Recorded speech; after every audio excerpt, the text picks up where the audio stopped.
हाँ जी, नमस्कार friends. Suthar educator के इस यूट्यूब प्लेटफ़ॉर्म पर एक बार फिर से आपका हार्दिक स्वागत है।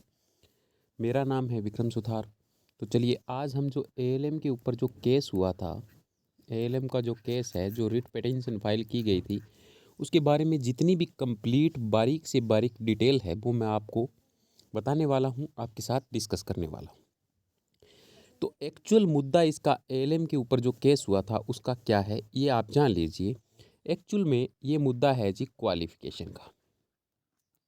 Higher qualification and lower qualification के बीच में जो ये फाइट चल रही है, एक्चुअली में जो एडवर्टाइजमेंट है उसके अंदर मेंशन किया गया था भी आईटीआई को ही एलिजिबल मानना है। मिनिमम क्वालिफिकेशन आईआईटी थी, सॉरी माफ़ कीजिएगा, आईटीआई थी। पर जैसे ही एएलएम का पेपर होता है, डॉक्यूमेंट वेरिफिकेशन होता है, उसके अंदर देखते हैं कि हम 1000 से 1200 स्टूडेंट ऐसे हैं जो बीटेक और डिप्लोमा वाले हैं। अब इन पर केस कर दिया गया है भी इनको बाहर किया जाए, क्योंकि आपने एडवर्टाइजमेंट के अंदर ओनली आईटीआई जो है वो मेंशन कर रखी है। चलिए ये बात तो पूरी हो गई।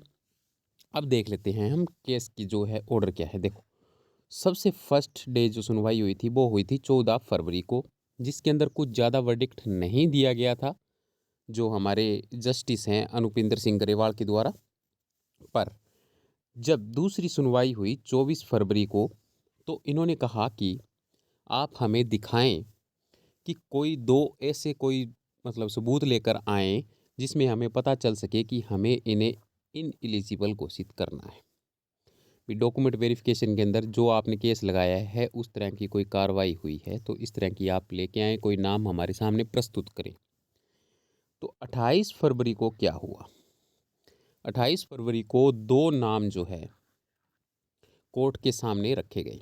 ये दो नाम ऐसे हैं जो या तो बीटेक है या पॉलिटेक्निकल है। उसके अंदर एक नोटिस आया हुआ है, अभी मेरे पास अवेलेबल नहीं है, जैसे आएगा मैं आपको दिखा दूंगा। तो उसके अंदर उन्होंने दिखा दिया भी ये दो कैंडिडेट ऐसे हैं जो आईटीआई होल्डर नहीं हैं, फिर भी इनको डॉक्यूमेंट वेरिफिकेशन के अंदर जगह दी गई है। तो कोर्ट के सामने जब इस तरह के तथ्य रखे गए तो कोर्ट ने भी सोचने का समय लिया और उन्होंने जो नेक्स्ट तारीख है, जो नेक्स्ट सुनवाई होनी है, वो 8 मार्च को रख दी। कब? 8 मार्च को। अब देखते हैं क्या 8 मार्च को फाइनल वर्डिक्ट आ पाता है या नहीं आ पाता। उसके बारे में भी हम डिस्कस करेंगे। मैं जल्दी ही आपको उसके बारे में पूरी डिटेल जो है वो प्रोवाइड कर दूंगा। अब देख लीजिए, ये जो केस है इसकी पूरी थोड़ी सी डिटेल है। ये डिलीवर्ड केस है, आरएफए नंबर, केस नंबर, सारा कुछ इसके अंदर दिया हुआ है, ये आप देख सकते हैं। ये डिटेल मैंने आपको शो कर रखी है। चलिए, स्टार्टिंग के अंदर जब हमने देखा था तो ऐसा लग रहा था भी जो केस है वो काफ़ी कमज़ोर पड़ रहा है। शायद जज जो है वो केस को कंसीडर ही ना करे। पर जो वकील थे वो अच्छे वकील थे, उन्होंने जो केस को कमज़ोर नहीं होने दिया। उन्होंने कुछ ऐसे ऐसे तथ्य उनके सामने रखे जिसकी वजह से जो हमारे जज जज साहब है उनको मजबूरन इस केस को कंसीडर करना पड़ा और डिलीवर करना पड़ा। उसके बाद में जो 3 सुनवाई हुई है उसके अंदर हमें ऐसा लग रहा है कि आईटीआई की विजय लगभग तय होने वाली है। ऐसा मेरा मानना है, क्योंकि जिस तरह की जो जजमेंट आ रही है जज साहब की तरफ से, उस तरह से तो हमें पॉजिटिव लग रहा है। पर फर्स्ट सुनवाई के अंदर मुझे ऐसा लगा शायद केस ज़्यादा अच्छा नहीं है, ये कमज़ोर केस है और ये शायद अगली सुनवाई में ख़त्म हो जाए और आईटीआई वालों को जो है वो नुकसान हो जाए। पर अब मुझे ऐसा लग रहा है भी ये केस काफ़ी स्ट्रॉन्ग बन चुका है। जो क्वालिफ़िकेशन का मुद्दा है वो बहुत बड़ा बन चुका है। जो जज हैं वो इसके ऊपर काफ़ी ज़्यादा संज्ञान ले रहे हैं, बहुत ज़्यादा इसके ऊपर डीपली इंटरेस्ट दिखा रहे हैं कि किसी भी सिंगल स्टूडेंट के साथ भी नाइंसाफ़ी ना हो। तो इस तरह का कार्य जो है वो किया जा रहा है फ़िलहाल। हाँ, आईटीआई वाले लगभग, आप ये मान के चलें भी मेरे अकॉर्डिंग ये केस काफ़ी स्ट्रॉन्ग बन चुका है अब। तो आपके पक्ष में शायद जो जज साहब का वर्डिक्ट है वो आने वाला है। तो जैसे ही उनका वर्डिक्ट आता है उसके बाद में जो इनकी रिज़ल्ट प्रक्रिया है वो स्टार्ट हो जाएगी और शायद जल्दी ही ज्वाइनिंग मिल जाए। देखते हैं। फिर भी मेरा अब जो हरियाणा मेल कांस्टेबल और माफ़ कीजिएगा सब इंस्पेक्टर है, हरियाणा सब इंस्पेक्टर, उसका भी रिज़ल्ट जो है वो रिवाइज़ होके आया है। तो रिवाइज़ रिज़ल्ट भी आ रहे हैं।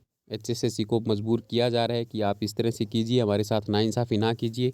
तो काफ़ी समय के बाद एचएसएससी कुछ फैसले लेने में कामयाब हो रही है। चलिए थोड़ी सी बातें और डिस्कशन कर लेते हैं, आखिर हमारी जीत पक्की। देखो ये मैंने इसलिए लिखा है क्योंकि मैं इसके ऊपर पूरी तरह से कन्फर्म हूँ, मैं काफ़ी ज़्यादा श्योर हूँ कि शायद आईटीआई वालों की ही जीत होगी। अगली सुनवाई मैंने आपको बता दी है 8 मार्च को होनी है। 8 मार्च को अगली सुनवाई होनी है। उसके अंदर शायद पूरे के पूरे तथ्य निकल कर सामने आ जाएंगे।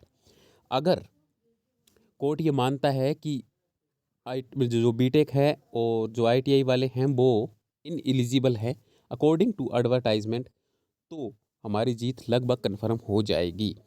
आईटीआई जिंदाबाद, बिल्कुल आईटीआई जिंदाबाद, बिल्कुल आईटीआई जिंदाबाद। एएलएम को कोर्ट केस का क्या हुआ, पूरी डिटेल, हाँ जी पूरी डिटेल आपके सामने है। मैंने आपकी पूरी डिटेल जो है कंफर्म कर दी है, आपको पूरी की पूरी डिटेल प्रोवाइड करवा दी है।